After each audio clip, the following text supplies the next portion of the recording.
আলুর সংরক্ষণের ন্যায্য ভাড়ার দাবিতে আবারও বিক্ষোভ করেছেন কৃষক। মোয়াজ্জেম সরকার, রুবেল, দিনাজপুর প্রতিনিধি।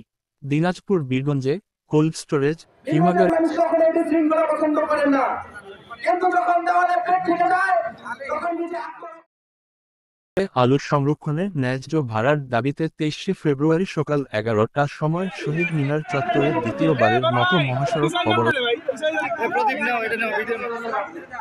তো আমার আপনাদের সাথে কথা হয়েছে যে আমাদের কখনো বঞ্চিত হবে না, তাদেরকে নিয়ে কোনো সিন্ডিকেট মহল নতুন করে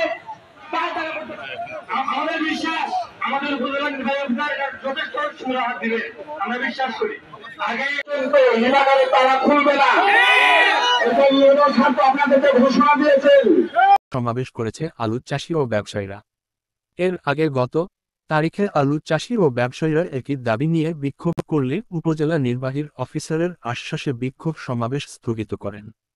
এ সময় বিক্ষোভকারীরা জানায়, প্রতি কেজি আলুর সংরক্ষণের জন্য ৮ টাকা ভাড়া হিমাগার কর্তৃপক্ষের অন্যায্য এবং এই ভাড়া প্রত্যাহার করে ভাড়া কমিয়ে আনতে হবে, আর নয়তো হিমাগারে তালা ঝুলাতে হবে, তাহলে আমরা রাস্তা ছাড়ব। পরবর্তীতে বীরগঞ্জ উপজেলা নির্বাহীর অফিসার মোহাম্মদ ফজলে এলাহী ও বীরগঞ্জ থানার অফিসার ইনচার্জ মোহাম্মদ আব্দুল গফুর ঘটনাস্থলে উপস্থিত হলে বিক্ষোভকারীদের বলেন, আইনি প্রক্রিয়ায় হিমাগারগুলোর ব্যবস্থা গ্রহণ করব এবং তাৎক্ষণিক ঘটনাস্থল ত্যাগ করে পার্শ্ববর্তী হিমাদ্রি কোল্ড স্টোরেজ আইনের ২৭ ধারা অনুযায়ী সিলগালা করলে বিক্ষোভকারীদের প্রতিনিধি মোহাম্মদ আব্দুল মালেকের অনুমতিতে বিক্ষোভ সমাবেশ স্থগিত করে সড়কে যান চলাচল সচল করে দেন। অপরদিকে হিমাদ্রি কোল্ড স্টোরেজের প্রজেক্ট ইনচার্জ